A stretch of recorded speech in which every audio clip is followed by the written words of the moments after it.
তো গতদিন আমরা দেখলাম যে কেমিস্ট্রি কি এবং কেমিস্ট্রির মধ্যে আমরা কি নিয়ে আলোচনা করব। মেইনলি পদার্থ নিয়ে, পদার্থের গঠন, ধর্ম, স্ট্রাকচার এটসেট্রা। তো আজকে হচ্ছে আমরা যেটা ডিসকাস করব সেটা হচ্ছে ফার্স্ট চ্যাপ্টারটা। আমরা এর আগের দিন সিলেবাস দেখে নিয়েছি আমাদের কি কি আছে, inorganic, organic, physical, green chemistry, environmental chemistry. But আজকে যেটা আমরা পড়বো সেটা হচ্ছে some basic concepts of chemistry, মানে রসায়ন বিজ্ঞানের প্রাথমিক ধারণা। এটাকে না আমরা বলবো অর্গানিক কেমিস্ট্রি, না বলবো ফিজিক্যাল কেমিস্ট্রি, না বলবো ইনঅর্গানিক কেমিস্ট্রি। এটা হচ্ছে জাস্ট বেসিক কনসেপ্টস যেগুলো আমাদের এই কেমিস্ট্রি সাবজেক্টটাকে পড়তে কাজে লাগবে। তো এবার আমরা ফার্স্টে কিছু ইন্ট্রোডাকশনের পোর্শন দেখে নিব। এর আগের দিন কিছুটা আমরা দেখছি ইন্ট্রোডাকশন কি কি আছে কেমিস্ট্রিতে, বাট আজকে বাকিটা একটু দেখে নিই যে কেমিস্ট্রিটা আমাদের দৈনন্দিন জীবনে কি করে সাহায্য করছে। তো ফার্স্টে যদি আমরা প্রথম পয়েন্টে আসি, খাদ্য সংরক্ষণ আর খাদ্যের উৎপাদন। এবার দিন দিন জনসংখ্যার হার বৃদ্ধি পাচ্ছে, লোকেদের চাহিদা বাড়ছে, তার মানে কি ফসলের উৎপাদনও আমাদের বেশি করতে হবে। সেজন্য বিভিন্ন কেমিক্যালস ইউজ করা হচ্ছে যাতে পোকামাকড় সেই ফসলটাকে নষ্ট না করে, ইভেন ফসলের উৎপাদন যাতে বেশি করে হয় সেজন্য। আবার তারপর বিভিন্ন খাবারকে আমরা বেশিক্ষণ যাতে সংরক্ষণ করে রাখতে পারি, সে তাড়াতাড়ি নষ্ট না হয়ে যায়, সেজন্য আমরা বিভিন্ন কেমিক্যালস ইউজ করছি, যেমন সোডিয়াম বেনজোয়েট একটা এক্সাম্পল। এভাবে আমাদের খাদ্য সংরক্ষণ এবং উৎপাদনের ব্যাপারটা কেমিস্ট্রি অনেকটা হ্যান্ডেল করছে। তারপর যে নেক্সট পয়েন্টে আসি, যেখানে আমরা ডিসকাস করবো কি কেমিস্ট্রি চিকিৎসা বিজ্ঞানে কি করে সাহায্য করছে। চিকিৎসা বিজ্ঞানে যে ওষুধপত্রের যে ব্যাপারটা, সেটা কমপ্লিটলি কেমিস্ট্রি ডিপেন্ডেন্ট, কারণ আমরা যে কেমিক্যালস খাচ্ছি প্রত্যেকটা ওষুধে একটা থিওরি আছে সেটা তৈরি করার, সেটা সম্পূর্ণটা কেমিস্ট্রির উপর ডিপেন্ড করছে। তারপর যেমন নেক্সট পয়েন্ট যদি আসি আমরা, যে আমাদের দৈনন্দিন জীবনে কেমিস্ট্রি কি করে সাহায্য করছে। এই যে আমরা সাবান ব্যবহার করছি, বিভিন্ন শ্যাম্পু ইউজ করছি, তারপর আমাদের চেয়ার টেবিল প্লাস্টিক্স দিয়ে যে ফার্নিচার গুলো তৈরি হচ্ছে, সম্পূর্ণটা কেমিস্ট্রির উপর ডিপেন্ডেন্ট। দেন শিল্পের মধ্যেও কেমিস্ট্রির অনেকটা কি বলবো ভূমিকা আছে। তো এভাবে কেমিস্ট্রি হচ্ছে আমাদের সভ্যতাটাকে এগিয়ে নিয়ে যাচ্ছে। এবার যেভাবে সেটা এগিয়ে নিয়ে যাচ্ছে সেভাবে সেটা আমাদেরকে কিছু অন্ধকারাচ্ছন্ন জগতেও নিয়ে যাচ্ছে, সাথে সাথে পাশাপাশি। কিভাবে সাইড এফেক্ট সবকিছুরই থাকে, কেমিস্ট্রিও আছে। যেমন কেমিস্ট্রির যে আমরা কেমিক্যালস গুলো খাবার উৎপাদনের জন্য, বেশি মানে ফসল উৎপাদনের জন্য যে আমরা ব্যবহার করছি, বা খাবার সংরক্ষণের জন্য যেগুলো আমরা ব্যবহার করছি, সেগুলো আমাদের শরীরে প্রবেশ করে আমাদের শরীরের ক্ষতি করছে। যেমন ফিল্ডে মানে খেতে যে কেমিক্যালস ব্যবহার করা হয়, সেটা বৃষ্টির জলে ধুয়ে পুকুরে চলে আসে। এবার পুকুরে সেই মাছগুলো সেই কেমিক্যালস গুলোকে কনজিউম করে। এবার যখন সেই কেমিক্যালস গুলো কনজিউম করছে, আমরা সেই মাছগুলো যখন খাচ্ছি, সেটা আমাদের শরীরে আসছে এবং আমাদের ক্ষতি করছে। তো এইভাবে কেমিস্ট্রি যতটা আমাদেরকে হেল্প করছে, পাশাপাশি আমাদের ক্ষতিও সেরকমই করছে। সেজন্য আমাদের কিছু প্রিকশনস অলওয়েজ মেনে চলতে হবে। যেমন রিসেন্টলি যে গ্যাস দুর্ঘটনাটা হলো, কালকের ঘটনা, বিশাখাপত্তনমে হলো, সেখানে কত লোক মারা গেল। কেন? একটা ইন্ডাস্ট্রি তৈরি করা হয়েছিল, অবশ্যই ভালো কাজের জন্য, কিন্তু কোনো কারণে কোনো প্রিকশনস হয়তো মানা হয়নি, বা কোনো মিস্টেকের জন্য সেই গ্যাসটা লিক হয়ে অনেক লোক মারা গেল। এসব জিনিসের ধ্যান আমাদের রাখতে হবে, আমাদেরকেই রাখতে হবে। যাই হোক, এবার নেক্সট পয়েন্টে আসে, সেটা হচ্ছে ম্যাটার, নেচার অফ ম্যাটার, পদার্থের প্রকৃতি সম্পর্কে। পদার্থের প্রকৃতিকে, পদার্থ কি? পদার্থ হচ্ছে সেই সকল জিনিস যাদের একটা ভার আছে এবং আয়তন আছে। যেমন এই বোর্ডের একটা ভর আছে, বোর্ডের একটা ভর আছে এবং এর একটা আয়তন আছে, একটা জায়গা জুড়ে আছে। আমার হাতে যে চক আছে, এরও একটা ভর আছে এবং এর একটা জায়গা জুড়ে আছে। এই যে গ্যাস আছে, এরও ভর আছে এবং এরও আয়তন আছে, কিন্তু সেটা আমরা ফিল করতে পারছি না। যাই হোক, তো এবার ম্যাটারকে মানে পদার্থকে দুটো মানে ফিজিক্যাল ক্লাসিফিকেশন, দু ধরনের ক্লাসিফিকেশন আছে, একটা ফিজিক্যাল ক্লাসিফিকেশন, একটা হচ্ছে কেমিক্যাল ক্লাসিফিকেশন। ফিজিক্যাল ক্লাসিফিকেশন যার মানে হচ্ছে ভৌত শ্রেণীবিন্যাস, এবং রাসায়নিক শ্রেণীবিন্যাস। তো আমরা প্রত্যেকটা শ্রেণীবিন্যাস এবার দেখে নেব। তো ম্যাটারকে আমরা দু ধরনের শ্রেণীবিন্যাসে ভাগ করতে পারি। একটা হচ্ছে ফিজিক্যাল ক্লাসিফিকেশন, যেটা হচ্ছে ভৌত শ্রেণীবিন্যাস, এবং আরেকটা হচ্ছে কেমিক্যাল ক্লাসিফিকেশন। তো ফার্স্টে আমরা ফিজিক্যাল ক্লাসিফিকেশনে ডিসকাস করব। ফিজিক্যাল ক্লাসিফিকেশনে আমরা ম্যাটারকে 3 ভাগে ভাগ করতে পারি। সেটা হচ্ছে 1 সলিড মানে কঠিন, 2 লিকুইড, আর 3 গ্যাস।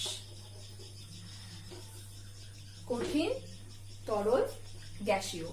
সলিডের অর্থাৎ কঠিন পদার্থের নির্দিষ্ট আকার এবং আয়তন আছে। লিকুইডের নির্দিষ্ট আকার নেই, বাট আয়তন আছে। আর গ্যাসের নির্দিষ্ট আকার এবং আয়তন কোনোটাই নেই। আমি বললাম যে পদার্থের সংজ্ঞাতে যে যাদের ভর আর আয়তন থাকবে, তাহলে গ্যাসের আয়তন নেই, মানে গ্যাসের আয়তন আছে বাট নির্দিষ্ট আয়তন নেই। যেমন আমার সলিড, আমি যদি এই বোর্ডটাকে ধরি, এই সলিড পোর্শনটাকে, এর একটা নির্দিষ্ট আকারও আছে এবং আয়তনও আছে। লিকুইডের হচ্ছে কোনো আকার নেই, আমি যদি তাকে বাটিতে নেই সে বাটির আকার নিবে, যদি আমি তাকে গ্লাসে নেই সে গ্লাসের আকার নিবে। কিন্তু গ্যাসের না আকার আছে না আয়তন আছে। আমি যদি এখন একটা গ্লাসের মধ্যে গ্যাস ভর্তি করে দিই সেটা সেই আকার এবং আয়তনের হয়ে যাবে, তাকে যদি আমি একটা বড় জারের মধ্যে নিয়ে নিই সে সেই আকার আয়তনের হয়ে যাবে। তো এটা হচ্ছে ব্যাপার। তো সলিড অর্থাৎ কঠিন পদার্থের নির্দিষ্ট আকার এবং আয়তন দুটাই আছে। যেমন আমরা এই ব্ল্যাক বোর্ডটাকে দেখছি, এটা কি একটা সলিড পদার্থ মানে কঠিন পদার্থ, এর একটা আকারও আছে এবং আয়তন আছে, কারণ একটা জায়গা, ও একটা জায়গা অকুপাইড করে আছে। এবার লিকুইডের আয়তন আছে কিন্তু কোনো আকার নেই। একে যদি আমরা একটা বাটিতে নেই সে বাটির আকার নিবে, যদি আমরা গ্লাসে নেই সে গ্লাসের আকার নিবে। কিন্তু গ্যাসের কোনো নির্দিষ্ট আকার বা আয়তন কোনোটাই নেই। এখন আমি বললাম নির্দিষ্ট আয়তন নেই, কিন্তু ওর আয়তন আছে। এখন আমি একটা গ্যাসকে যদি একটা জারের মধ্যে নেই সে জারের আকারে চলে আসবে, যদি গ্যাসকে আমরা গোল বাটির মধ্যে নেই সে বাটির আকারে চলে আসবে। তো এগুলো হচ্ছে নির্দিষ্ট আকার আয়তন, আর শুধু আয়তন ব্যাপারটা আলাদা। গ্যাসের আয়তন আছে বাট নির্দিষ্ট আয়তন নেই। যাই হোক, তো এবার আরেকটা ডিফারেন্স কি হতে পারে, আমি এই তিনটা জিনিসের মধ্যে ডিফারেন্স করে ফার্স্ট ডিফারেন্স কি দেখলাম এই আকার এবং আয়তন দিয়ে। আর সেকেন্ড ডিফারেন্স কি করে করবো, যে সলিড অর্থাৎ কঠিন পদার্থ যে কণা দিয়ে তৈরি হয় সেই কণাগুলোর মধ্যে ডিস্টেন্স খুবই কম থাকে, তারা খুব পাশাপাশি থাকে। এরকম পাশাপাশি থাকায় তাদের মধ্যে মুভমেন্ট হয় না, সেজন্য সলিড পদার্থ স্থির থাকে। এবার লিকুইডের ক্ষেত্রে এই যে কণাগুলো আছে তাদের মাঝখানে একটা ডিস্টেন্স তৈরি হয়, যার জন্য কি এরা ফ্লো করতে পারে। এই ফ্লো করার জন্য এটা একটা ধর্ম এই লিকুইডের, যার জন্য আমরা লিকুইডকে কি বলি, ফ্লুইড বলি। এবার গ্যাসের ক্ষেত্রে এই ডিস্টেন্সটা অনেকটা বেড়ে যায়, যার জন্য গ্যাসের অণুগুলো র্যান্ডমলি চলাফেরা করতে পারে।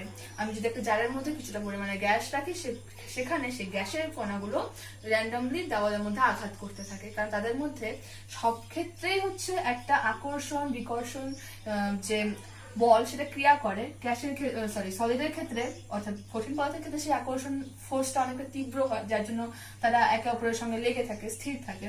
আর লিকুইডের ক্ষেত্রেও আকর্ষণ থাকে, গ্যাসের ক্ষেত্রে আকর্ষণ এবং বিকর্ষণ দুই থাকে।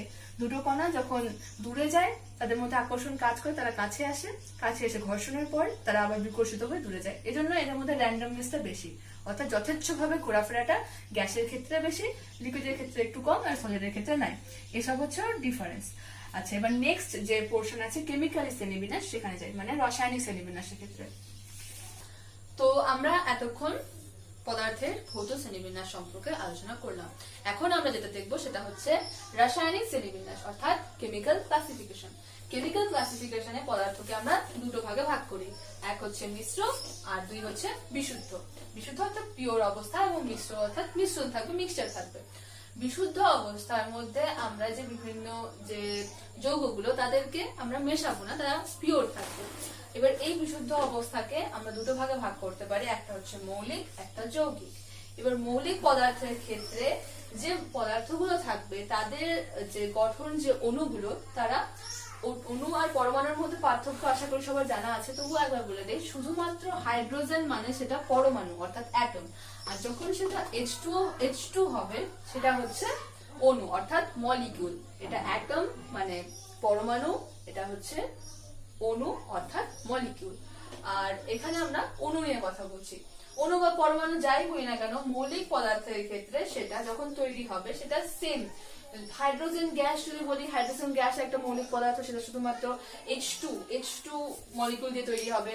অক্সিজেন গ্যাসের যদি কথা বলি তাহলে O2 দিয়ে তৈরি হবে, এরকম মানে সেম থাকবে।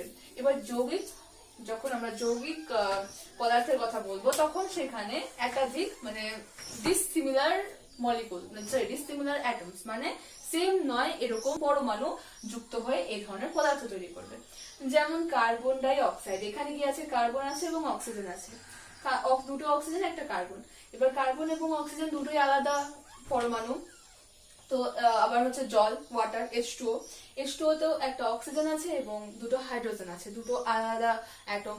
তো যৌগিক পদার্থের ক্ষেত্রে ডিসিমিলার অ্যাটমস মানে যারা সেম নয় এরকম পরমাণু যুক্ত হয়ে পদার্থ তৈরি করে, আর মৌলিক পদার্থের ক্ষেত্রে সেম অ্যাটমস থাকবে। আমাদের যে গঠনকারী যে কণা সেটা সেম থাকবে, সেখানে অন্য কোনো অণু থাকবে না। এবার নেক্সট হচ্ছে মিশ্র পদার্থ। মিশ্র পদার্থের ক্ষেত্রে কি দু ধরনের বিশুদ্ধ পদার্থ আমরা মিশিয়ে দেবো এখানে। তো মিশ্র পদার্থকেও আবার দুটো ভাগে ভাগ করা যায়, এক হচ্ছে সমসত্ব মিশ্র, এক হচ্ছে অসমসত্ব। এবার সমসত্ব মিশ্রণকে ইংরেজিতে কি বলে? হোমোজিনিয়াস। আর অসমসত্বকে বলে হেটেরোজিনিয়াস। হোমো মানে একই, হেটেরো মানে আলাদা। এবার সমসত্ব মিশ্রণের যদি একটা উদাহরণ দেই, লবণ জল। লবণ জলকে আমরা সমসত্ব মিশ্রণ কেন বলবো? কারণ সেই যে লবণ জলের মিশ্রণ আমরা তৈরি করছি, সেই মিশ্রণের আমি যেই পোর্শন থেকে জলটা খাই না কেন, সব জায়গায় লবণের পরিমাণ সেম থাকবে, সেজন্য সেটাকে সমসত্ব। কিন্তু অসমসত্ব মিশ্রণে সব জায়গায় সবকিছু সমান পরিমাণে মিশে থাকে না।